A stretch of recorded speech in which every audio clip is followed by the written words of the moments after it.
Salut à tous, on se retrouve pour parler du FC Barcelone en ce samedi 12 novembre et on commence tout d'abord avec une excellente bonne nouvelle pour 7 joueurs exactement du FC Barcelone parce que Pedri, Gavi, Fati, Sergio Busquets, Ferran Torres, Eric Garça et Jordi Alba, ces 7 joueurs du Barça sont convoqués pour jouer la Coupe du Monde avec la sélection espagnole. Là c'est énorme quand même du côté de la liste de l'Espagne les gars, 26 noms dont 7 joueurs quand même du FC Barcelone, donc félicitations à eux, bonne chance à eux lors de cette Coupe du Monde qui démarre dans exactement 8 jours. Et bien évidemment, parmi ces 7 là, il y a le duo en or, Gavi, Pedri. Et Gavi, les gars, il a 18 ans actuellement. Et cette année 2022, c'est peut-être la plus belle année de sa carrière pour l'instant, on va dire, en termes de foot. Parce que les gars, le 5 juin dernier, les gars, premier but en sélection avec l'Espagne. Le 17 juin dernier, prolonge au Barça, octobre 2022. Donc là, il y a un mois. Élu Golden Boy 2022 et novembre 2022. Donc là, c'est hier, sélectionné en Coupe du Monde. Donc l'ascension est fulgurante, on peut dire, pour le jeune Gavi. On va le féliciter bien sûr, parce que jouer une Coupe du Monde à 18 ans, donc c'est exceptionnel, on peut dire. Donc félicitations à lui, il a mis sur son compte Instagram: c'est un honneur de pouvoir disputer ma première Coupe du Monde avec la sélection espagnole. Allons-y pour ça, allons-y, essayer de gagner bien sûr cette Coupe du Monde qui serait magnifique bien sûr pour le jeune Gavi. On va parler de son collègue Pedri. Pedri fait la une aujourd'hui du journal Marca, on veut la deuxième étoile. Pedri en une de ce journal Marca. N'oubliez pas que Marca c'est plus un journal sur le Real Madrid, mais là ils reviennent bien sûr sur le joueur du Barça. Et quelques déclarations de Pedri: j'ai beaucoup de joie et d'enthousiasme à jouer dans un tournoi si spécial et qui ne se joue que tous les 4 ans, bien sûr. C'est pour ça que c'est spécial la Coupe du Monde, il faut attendre chaque 4 ans pour savoir quelle équipe est la meilleure au monde. Donc la dernière équipe à avoir remporté, bien sûr, on sait que c'est la Coupe du Monde. Donc la France, bien sûr, la France a gagné la Coupe du Monde. On verra si l'Espagne, qui est pour moi une équipe qui peut aller jusqu'au bout, bien sûr, sera bien sûr la future vainqueuse, on peut dire, au vainqueur de ce tournoi, bien sûr. Et toujours avec Pedri, je rêve de jouer la finale de la Coupe du Monde. Je voudrais un match contre l'Argentine pour Léo ou contre les Pays-Bas pour Frankie de Jong. Donc voilà, tout simplement sa finale de rêve. Donc déjà l'Espagne, un Espagne-Argentine ou un Espagne-Pays-Bas serait une finale parfaite, bien sûr, pour Pedri. Donc s'il y a Espagne-Pays-Bas, ce serait tout simplement le remake de la finale de la Coupe du Monde 2010. Et Pedri, je pense que Messi mérite une Coupe du Monde. Si nous, donc l'Espagne, ne la gagnons pas, j'espère que l'Argentine pourra le faire. Donc voilà, en gros, si l'Espagne échoue, il soutiendra tout simplement l'Argentine de Léo Messi. Toujours avec Pedri, les gars, on peut voir qu'il a une magnifique carte version, on va dire, FIFA. Voilà, FIFA Ultimate Team, et version aussi Coupe du Monde, les gars. Magnifique carte, bien sûr, pour Pedri, de 94, c'est énorme, note générale pour le joueur espagnol. Ferran Torres aussi sur Twitter, le voyage le plus excitant vous attend, lui aussi très content de faire partie de cette aventure de la Coupe du Monde, bien sûr, on peut le féliciter aussi. Ferran Torres, la même chose pour Ansu Fati. Et Ansu Fati, les gars, c'était énorme pour lui. Donc il a appris sa convocation à la Coupe du Monde alors qu'il s'entraînait volontairement à la Ciudad Esportiva, donc du côté du centre d'entraînement du Barça, pour continuer à travailler. C'est vrai qu'actuellement il n'y a plus d'entraînement du côté du Barça, mais si les joueurs veulent venir s'entraîner, ils peuvent, tout simplement. Donc lui est venu s'entraîner, voilà, tout seul. Et sa famille l'a suivi à la maison. Il avait les larmes. Il avait des larmes, tout simplement. Il a pleuré. Ansu Fati s'est mis à pleurer lorsqu'il a découvert que Luis Enrique l'avait appelé pour disputer la Coupe du Monde au Qatar. Donc on est très content. Il a eu beaucoup d'émotions. On est très très content pour Ansu Fati, qui a vécu comme des mois derniers compliqués. Voilà, sa blessure qui l'a éloigné quand même pendant quelques mois des terrains. Donc là, on sait que c'est pas tout le temps un titulaire comme du côté du Barça. Il va jouer la Coupe du Monde. Donc bien sûr, c'était trop pour lui. Beaucoup d'émotions. Donc félicitations bien sûr à Fati et Fati sur Instagram. Donc j'ai un rêve tout simplement qui devient réalité, de disputer une Coupe du Monde. Et Fati sait que briller à la Coupe du Monde est l'occasion idéale de montrer au monde qu'il est de retour, bien évidemment. Voilà, briller à la Coupe du Monde, tout le monde, parce que tout le monde regarde la Coupe du Monde, enfin tous ceux qui aiment le football regardent cette compétition, bien sûr. Et si tu fais une énorme Coupe du Monde, voilà, tu peux dire que tu es de retour, surtout pour un joueur comme Ansu Fati. Le légendaire Busquets, les gars, on sait que Busquets, il est pas mal critiqué du côté du Barça par rapport à ses performances qui sont en dents de scie, on va dire. Mais voilà, Busquets va de nouveau jouer une Coupe du Monde. Et il avait joué à l'époque avec Iniesta et Xavi, et maintenant la nouvelle génération au milieu de terrain avec Gavi et Pedri. C'est peut-être ces trois-là qui seront bien sûr au milieu de terrain. Et Luis Enrique sur Busquets, Busquets est comme Nadal, il y a un doute que Nadal est le meilleur de l'histoire quand on a la possession face à l'adversaire. Busquets devient le numéro 1 tout simplement en milieu de terrain et toujours avec lui. Donc mon objectif est de convaincre Busquets de jouer pour une autre Coupe du Monde, donc peut-être celle en 2026 aux États-Unis. Donc c'est dans quelques années quand même. Je ne plaisante pas, je ne vois pas de meilleur sentinelle au monde que Busquets qui joue de la même manière que nous jouons. Donc voilà, en gros ce que dit Luis Enrique. Il compte encore de nombreuses années sur le milieu du FC Barcelone, Sergio Busquets, et ça sera leur première Coupe du Monde à ces 4-là, donc Gavi, Ferran Torres, Pedri et Eric Garcia. Voilà, ces 4-là disputeront la première fois une Coupe du Monde, alors que Alba ou même Busquets, bien sûr, ont déjà joué bien sûr lors d'une Coupe du Monde. Malgré les gars son très début de saison avec le Barça, le Baldé ne figure pas dans la liste de Luis Enrique pour la Coupe du Monde. Donc là c'est quand même le gros coup de massue quand même pour Alejandro Baldé, parce qu'il aurait mérité, je pense, d'être dans cette liste, surtout au vu de ce qu'il a montré comme lors de cette première partie de saison. Donc on lui envoie beaucoup de soutien, beaucoup de force bien sûr à Baldé. Bon, il jouera avec l'équipe Esport. Bon, il a le temps bien sûr d'évoluer avec l'équipe première, on va dire espagnole, et jouer une Coupe du Monde. Ce sera peut-être dans 4 ans, mais là c'est peut-être trop juste. Voilà ce qu'a pensé tout simplement Luis Enrique.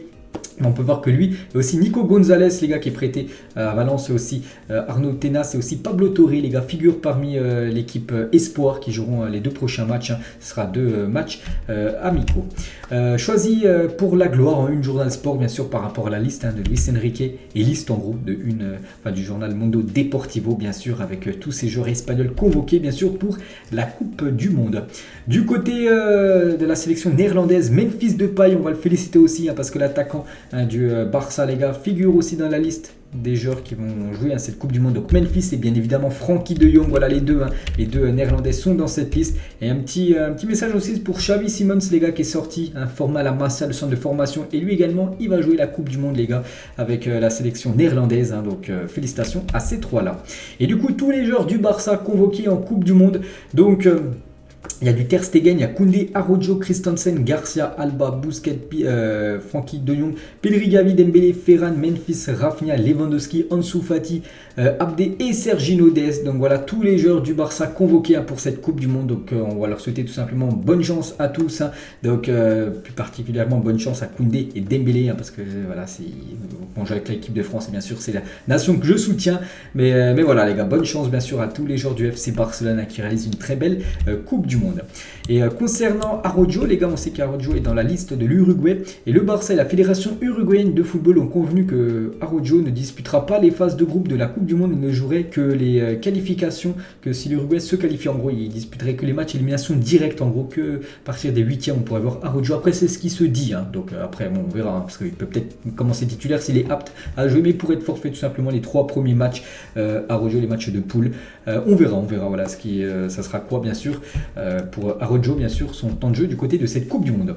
Tiens, toujours avec le temps de jeu, cette fois-ci du côté de Barcelone, regardez ces joueurs qui ont disputé plus de 1000 minutes cette saison, toutes compétitions confondues. Il y a 8 joueurs qui ont disputé plus de 1000 minutes. Le premier, c'est Ter Stegen, on voit souvent le gardien qui dispute le plus de minutes, donc plus de 1710 minutes exactement. Il y a Lewandowski aussi qui a disputé pas mal de minutes, Pedri, Dembélé, Busquets, Baldé, Frenkie et Gavi. Donc voilà, tous ces joueurs ont disputé au minimum 1000 minutes. Cette saison du côté du Barça. Donc en gros c'est que des joueurs cadres tout simplement de l'équipe pour Xavi. Gavi, les gars, il a dit par rapport à Xavi: je suis content de la confiance que Xavi me donne petit à petit, l'entraîneur est devant et je peux toujours apprendre de lui car il était l'un des meilleurs milieux de terrain bien sûr, et Xavi lui donne bien sûr cette confiance, parce qu'on peut voir que Gavi, donc on est peut-être 8e, mais bon il est parmi quand même les joueurs qui ont disputé le plus de minutes au sein de l'effectif du FC Barcelone. Donc voilà, il répond présent bien sûr, le jeune Gavi. Toujours avec Xavi, les gars, donc il est ravi de Frenkie de Jong et le considère comme un élément crucial du système tout simplement, ce milieu de terrain, et je pense que c'est le genre parfait pour remplacer tout simplement Busquets, qui annoncera peut-être la fin de sa carrière à la fin de la saison, pour milieu de saison comme Piqué. Mais voilà, Xavi, les gars, est très très content du niveau que propose actuellement le joueur Frenkie de Jong.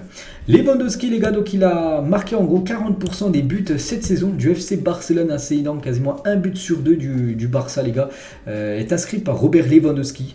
Donc voilà, ça a été la recrue phare bien sûr du dernier mercato. Le Barça a quand même déboursé 55 millions d'euros avec les bonus.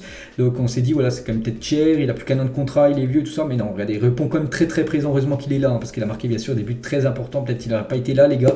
Peut-être le Barça serait peut-être 3 ou 4e de la Liga, bien évidemment. Donc voilà, on va bien sûr remercier et féliciter Lewandowski. Belle stat du côté de Barcelone. Piqué les gars, hier Piqué il était du côté du Camp Nou sous le magnifique soleil du côté de Barcelone pour faire une dernière photo, tout simplement une photo avec tous les trophées. Là on a dû aller chercher tous les trophées dans le musée du club, tout sortir les trophées remportés par Piqué quand il évoluait du côté du Barça. Il y en a eu beaucoup les gars, donc voilà bien sûr cette photo de Piqué. Dernière fois qu'on peut voir peut-être Piqué du côté du Camp Nou, voilà, enfin sur cette pelouse. Donc voilà, bien sûr, bonne retraite à la légende Piqué. On va souhaiter aujourd'hui un joyeux anniversaire. Tiens, Jules Koundé, les gars, aujourd'hui, ce 12 novembre, il fête aujourd'hui ses 24 ans, Jules Koundé. Bon anniversaire au défenseur du FC Barcelone, en espérant qu'il fasse une belle Coupe du Monde avec l'équipe de France. Pedri, les gars, il a dit: je rêvais d'être footballeur, mais je n'imaginais pas que je pourrais y arriver. Je travaillais pour voir si j'en avais jamais l'opportunité. Aujourd'hui, j'ai la chance d'être ici. Donc, en gros, il rêvait bien sûr d'être footballeur, mais il sait que c'est compliqué à devenir footballeur professionnel. Il y a tellement de jeunes joueurs qui aimeraient devenir footballeur pro, et lui, il a eu cette chance. Après, il ne faut pas avoir que de la chance dans le foot, il faut aussi avoir un talent, et Pedri a ce talent bien sûr qui l'a fait devenir footballeur. Et toujours avec Pedri, donc le journaliste là lors de cette interview, c'était Marca. Donc Fede Valverde n'a marqué qu'un seul but la saison dernière. Cette année, il marque beaucoup plus. Peut-être pouvez-vous l'admirer tout simplement. Il prend d'exemple sur Fede Valverde. Donc Pedri, il a dit oui, il s'est amélioré, il joue à un haut niveau. C'est quelque chose que je peux améliorer, c'est sûr. Marquer plus de buts, c'est que Fede Valverde du côté du Real Madrid, les gars. La saison dernière, il marquait peu, les saisons d'avant, puis là, il marque beaucoup de buts cette saison. Pourquoi pas prendre exemple pour Pedri, les gars. C'est que Pedri marque peu, c'est que c'est un bon milieu de terrain, mais il peut marquer, bien sûr. Il peut de temps en temps marquer des buts. Il avait fait, je me souviens l'année dernière, quelques buts, on peut dire, mais il peut passer ce cap, bien sûr, par rapport aux stats en but. Et donc, il peut prendre exemple tout simplement sur Fede Valverde. Et toujours avec Pedri, Iniesta est un joueur incroyable. Et je fais attention à lui dans beaucoup de choses, mais je sais que je dois être Pedri, bien sûr, pas être comparé à Iniesta, parce que Pedri ne sera jamais Iniesta, bien évidemment. Mais voilà, bien sûr, il peut prendre exemple sur le légendaire Andrés Iniesta. Et tiens, Iniesta, les gars, avec Ronaldinho à l'époque, l'enfant lune, on l'appelait tout simplement Iniesta, parce que voilà, on peut voir que sa couleur de peau est vraiment blanc, donc c'est pour ça qu'il est appelé enfant lune quand il jouait du côté de Barcelone avec bien évidemment le légendaire Ronaldinho. L'AS Roma, les gars, sera intéressé pour signer Hector Bellerin. Hector Bellerin, les gars, n'oubliez pas qu'il est en fin de contrat, en fin de saison, et le Barça serait plus pour ne pas le prolonger. Donc du coup, il pourrait quitter le club en juin prochain. Et du coup, l'AS Roma, les gars, serait peut-être intéressé pour signer le latéral droit Bellerin. Jordi Cruyff, il a dit: la grille des salaires est beaucoup plus équilibrée. Maintenant, il n'y a plus de différence massive entre certains joueurs. Personne ne gagne 4 fois plus qu'un autre. Cela a créé des tensions dans le vestiaire à l'époque, qu'un joueur gagne 4 fois plus que son collègue à côté dans le vestiaire. Donc maintenant, voilà, quasiment tout le monde touche à peu près pareil, on va dire. Il n'y a pas d'énorme salaire, puis un tout petit salaire. Voilà, tout le monde a quand même un bon salaire, on va dire, mais bon, voilà, il n'y a pas des différences de fou. Et toujours avec Cruyff, tout le monde connaît notre situation économique. Il y a des choses qu'on ne peut pas. Donc c'est le mieux qu'on puisse offrir. Si vous en voulez plus, allez dans un autre club, nous, dit-on. Voilà, tout simplement. Voilà, si un joueur demande trop d'argent, tout simplement en salaire, ou je sais pas, il demande des primes de fou, tout simplement, va jouer dans un autre club, parce qu'à Barcelone, tout simplement, c'est pas possible.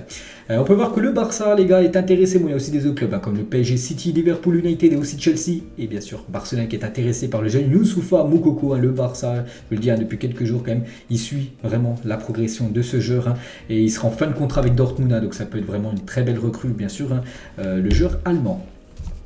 Cette photo, les gars, donc Daniel Alves, donc ancien joueur du Barça avec Rafinha et Neymar, voilà, 3 ex-Blaugrana ou un qui joue bien sûr au club, Rafinha.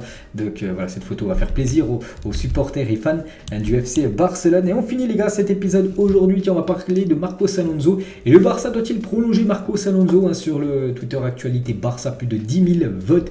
Et la plupart ont mis non. Donc moi j'ai mis oui. Je pense que voilà, le Barça peut le prolonger d'une saison de plus. N'oubliez pas qu'il est en fin de contrat en 2023. Donc la plupart mettent quand même non, hein, quasiment 67% ne veulent pas que Marcos Alonso soit prolongé du côté du Barça et que lui et Bellerin, parce qu'on a parlé de Bellerin aussi, quitte le club en juin prochain. Et vous, qu'est-ce que vous en pensez tout simplement? Voilà, ce que le Barça doit prolonger simplement le défenseur espagnol. Donc voilà les gars, la fin de cet épisode, bien évidemment consacré au Barça. J'espère que ça vous a plu. On se retrouve dès demain les gars. Demain, il y aura une nouvelle vidéo sur le FC Barcelone. Ciao à tous.